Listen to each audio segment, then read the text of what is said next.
Okay, hi everyone. Good evening. So I'll just wait one more minute here. I think people have stopped coming in now.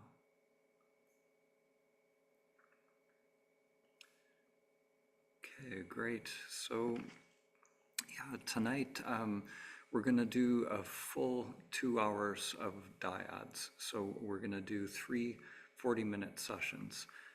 So I'm going to address any questions and talk a little bit about the technique again, just give you a refresher on the technique and maybe some different pointers to see if it can land a little bit differently or in a different way. So yeah, I'm going to first, I'll just see if there's any questions. I know there were some questions last night after the dyads. I'm just wondering if those have been cleared up.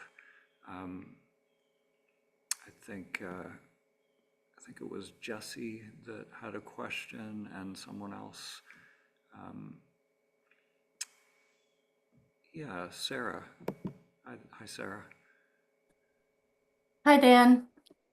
Hello. Um, I was just struggling a lot during the meditation, and I wasn't sure how to get support or help from are the facilitators available to talk to people, or what does one do if they need support somewhere during this process? Sure, we can. So I believe you emailed Lila, is that right?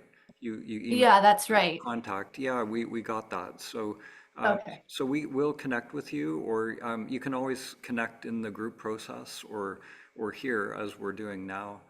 Is there something that's coming up for you that you want to talk about now, or because quite often what? I can. It doesn't have to do with dyads, though. Okay. Well, maybe we can connect with you separately and yeah, or like whatever it is. Quite often, it's if it's coming up for one person, it's usually coming up for many. So it's up to you whether you want to do it in a group or we can connect with you privately. We could even Sure. why don't I look for you in a breakout room later and we can just have a one-on-one tonight, like during the dyads. Okay, that sounds good. Thank you. Okay, sounds good. Thanks, Sarah. Okay, so yeah, no other questions. So good. Um, I'm going to share a little Zen story, as I sometimes do, and this one is some of you have heard this before if you've gone to the previous retreat, but it's really a good one that kind of conveys the the essence of the sort of paradox in this whole awakening process, or just it's pointing to something beyond the mind, beyond the mind's capacity to make something happen. So in this story, there's a student who goes to a Zen center, and the student is, very, very studious. They've learned everything that is in the teachings, all the sutras. They're following the instructions perfectly. They're a good Zen practitioner, showing up for every sit and really doing the work. And so they're doing their meditation one day, and the Zen master comes up and says to them, "What are you doing there?" They're sitting in meditation, and and the student says, "Well, I'm just sitting meditating. I'm trying to become enlightened." And the Zen master picks up a stone tile and starts polishing it with a cloth, and he's just polishing and polishing, And the student looks at him perplexed and says, what are you doing? And the Zen master says, well, I'm polishing this tile so that it becomes a mirror. And the student says, well, that's crazy. That like you're going to do that forever. It doesn't matter how long you polish that tile. It's never going to become a mirror. It's a stone.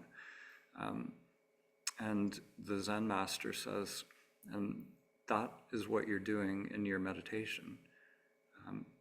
By just using the mind, by doing something, like polishing the mind, polishing the tile, you'll never become enlightened that way.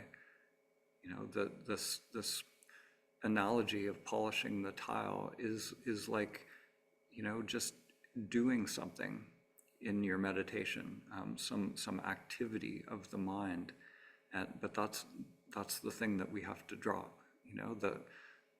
Just like polishing the tile, using the mind, the conditioned mind is not the thing that will create the mirror. The mirror is the dropping away of that activity, of that doing and that doer. So that for me, that message is there is an interrupt. When we start to use these techniques, there's an interrupt in the pattern. So there are stepping stones, but at some point on the path, we let all that go. We stop polishing tiles, and we just be. And I have a few quotes from Ramana Maharshi, the master, who is really pointing in this direction here. So these are very simple. So one, he says, don't meditate, just be. And then he says, don't think that you are, be. Don't think about being, you are.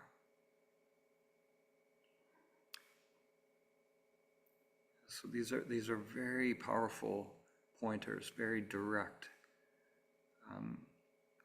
The closer we come in this self-inquiry to the truth, the less and less doing there is in the mind, the less trying to figure it out. And it's when that mind becomes still, the truth is revealed. The truth that what was ever present becomes revealed. And Ramana says, if you hold this feeling of I long enough and strongly enough, the false I will vanish, leaving only unbroken awareness of the immanent I, or consciousness itself. So if you hold this feeling of I long enough and strongly enough, the false I will vanish, leaving only unbroken awareness of the real immanent I, or consciousness itself. So just, that intention to directly experience, holding that I amness, and even saying holding isn't right. There's no holding. It just is. There's no, who is it that would hold it? It's only the ego that would try to hold it. So, so somehow we recognize it. It's, we notice it, or it wakes up to itself, and that's it. It's just being. It's, so ridiculously simple that the mind misses it over and over and over again, as if there's something for the mind to find or something to do. But it's really just relaxing into this beingness, this I amness, and being okay with that. For the mind, it's the last thing the mind would think of, like, because you can't think of it. It's not a thought. It's the last thing that the mind wants to do because it's not a doing. It's not something for the mind to do. It's not recognizable to the mind. The mind is just a doing, an endless doing. So when that activity drops, what remains? So tonight we can find out what remains. And there's one final Ramana quote. He says, "Let what comes come, let what goes go, and find out what remains." So when we intend to directly experience our true nature, all of this stuff is going to come, all kinds of phenomena in the mind, and we can expect that. Whatever needs to be cleared is going to come. So just totally allow whatever's going to come, and let it go, and share it completely. Have a complete communication, really convey it, because whatever it is, it was some experience, some past experience that was incomplete, some incomplete experience. And that incomplete experience got pushed into the unconscious. That energy got pushed away. There was a no to some past experience. Some preference was born at some point in the past, and that preference repeats, and then we eventually it becomes an I, a little boss, that wants its way. So we want to see that, we want to recognize it, bring it into the light, and integrate it. We're not trying to kill these parts of ourselves. We're just trying to make them conscious and integrate them. And that's it. So I'm going to revisit the technique a little bit, and give a few new pointers as well. So first, I'd like to reiterate that the mind will get confused in this process, and one of two things can happen when the mind is confused. The mind there'll be a frustration and anxiety in that confusion as the mind tries to figure it out, or there can be this letting go where we can be okay with that confusion. We can allow a don't know mind, and that is what we want. That's what the gateway is into this practice, into the deeper aspect of this practice. Just there's something deeper that is guiding, and just allow that mind to be tired and confused and a not knowing mind, and it can be, once we really get that, it's like dropping a huge burden. The mind, it's such a huge burden, this whole enlightenment project for the mind. It's a huge thing for the mind to try and do, and it can't do it. It's doomed to fail. So when it finally lets go of that, there can be quite a sense of ease, and this whole practice can become very enjoyable, very, very childlike and free, when we don't have to know, we don't have that burden of knowing.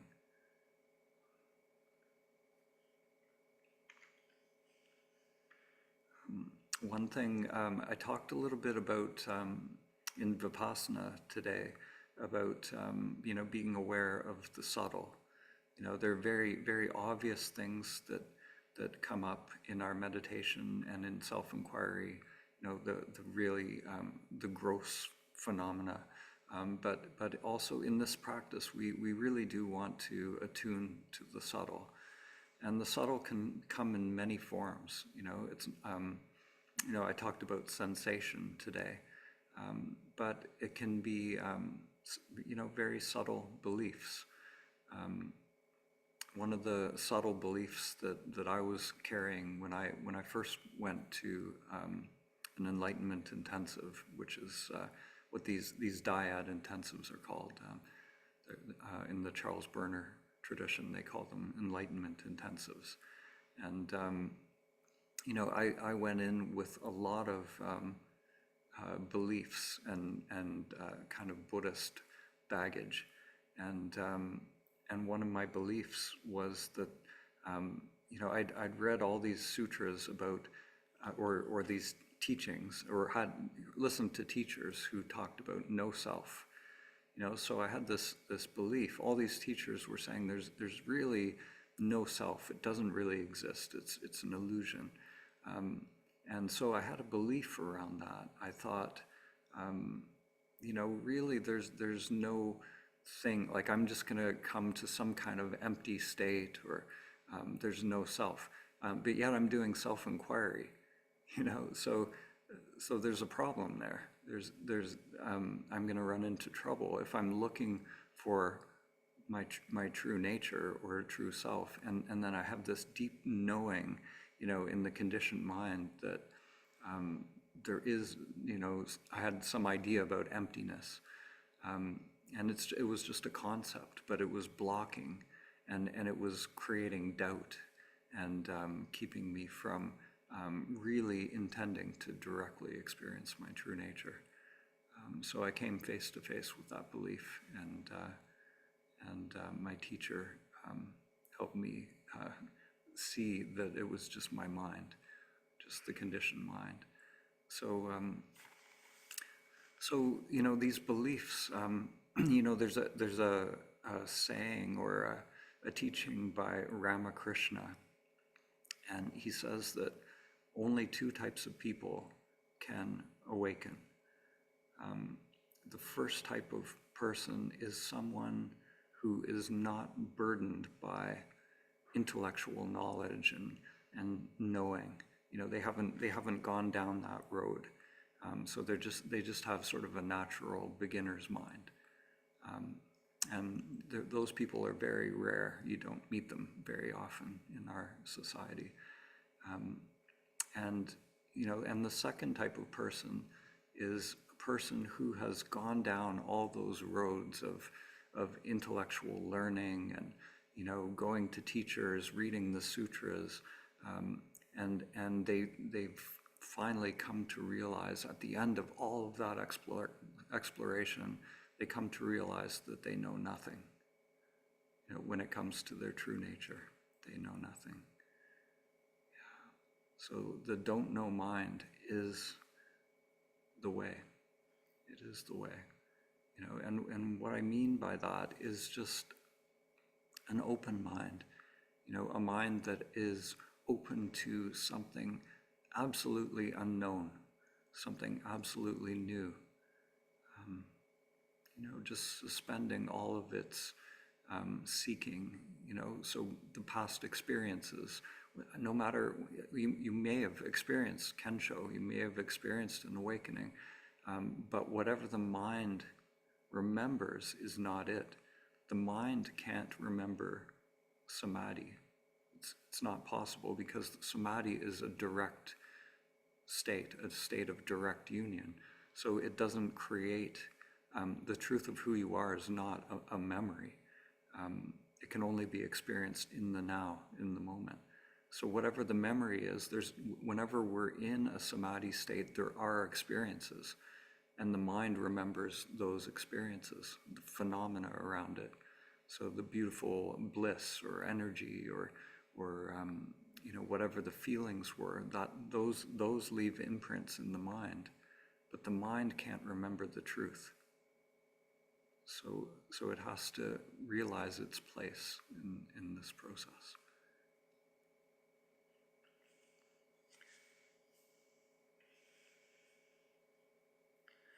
So just a reminder for the witnesses, people seemed to be doing their technique very well last night. But there were a few witnesses that were sort of responding or nodding, or I think there were a few witnesses that might have prompted as well. So we really want to maintain that neutral witness. And even if your partner seems, if you think something might help them, throwing out a prompt like who's aware of that or something, just let the facilitators do that. Just really hold space, because it can be kind of jarring for your partner. They're not expecting the witness to speak. So please just maintain that neutrality. And what we can do, so last night it came up, we talked a little bit about, when we come to a place of real stillness, and sometimes, we intend to directly experience who we are, and there's just nothing happening. We come to this no man's land, just this silent place, and it's kind of peaceful. It's not a direct experience yet, but it's peaceful. We're sort of in this peaceful witnessing place, and so we can.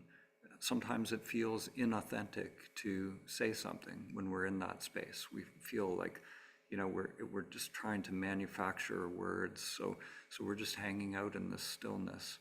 So when you're in a space like that, this is a really good place to be. The facilitators, sometimes if a lot of time has gone by, a few minutes have gone by, and you're just in that stillness, facilitator might prompt you again with the imperative. They might say, "Tell us who you are," and it's not a request to manufacture something. It's not just a request to fill the silence. It's a pointing, to see if something can come up. There's this feeling that there are these beings present for you that want to know your true nature. So it's like a conjuring of that essence, that energy to come forth, and that witness.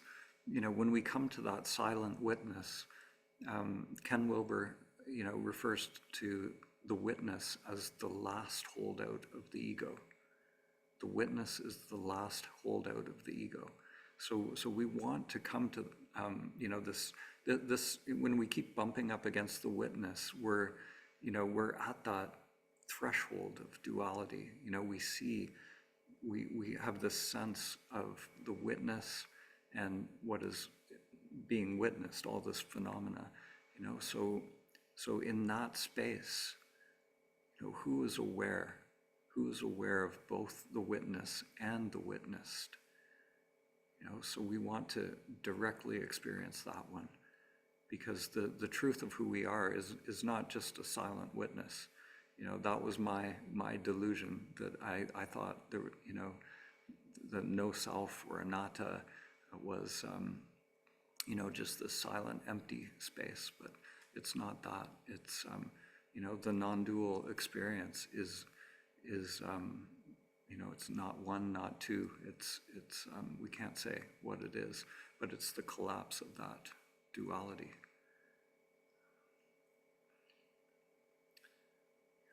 So let's see. So I'll just give you the technique once again. You'll receive the imperative, "Tell me who you are," and then you intend to directly experience. So we really take time to directly experience your true nature. So getting a sense of I amness, you could say being aware of awareness itself, directly, not searching for it with the mind.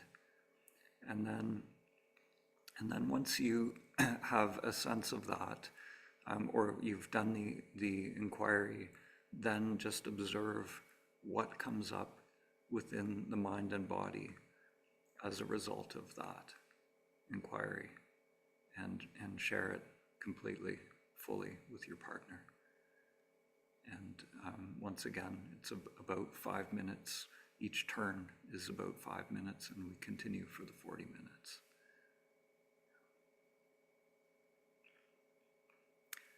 So,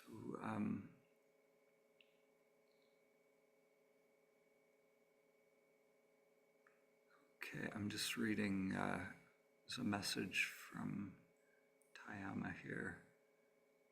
The teaching wasn't in the meditation replay this morning, so yeah, I'm not sure about that.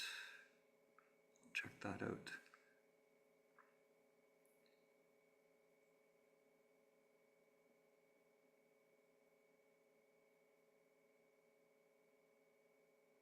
Okay, yeah, I'm not, there's a few comments there. Okay, so yeah, why don't we take just a few minutes, 3-minute break, if anyone needs a little washroom break, and then we'll come back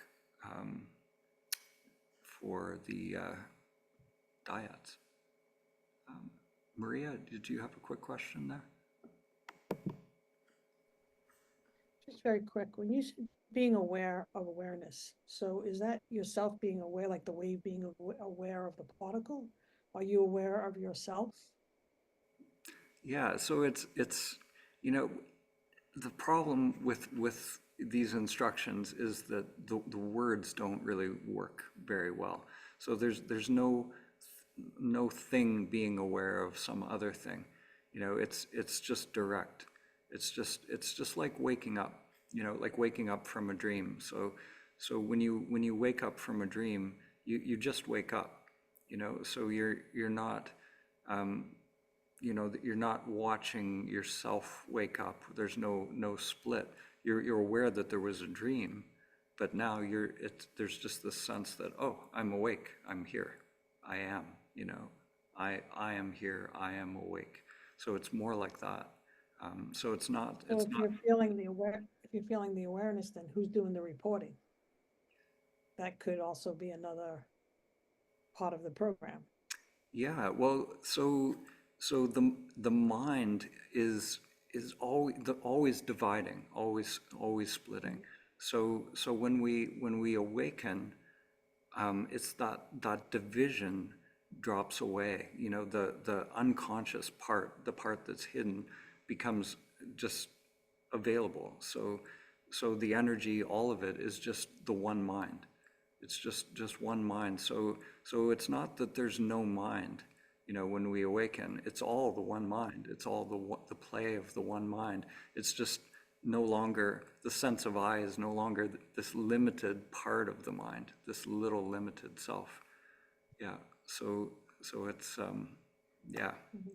So we don't lose anything, and it's not it's yeah, there's no real paradox. It seems like a paradox from the limited mind, but when when it all opens up, it's just you. It's all just you. I understand. Thank you. Yeah, thank you. Okay, so we'll take a quick little break, just like a 2-minute break, and then come back and dive in.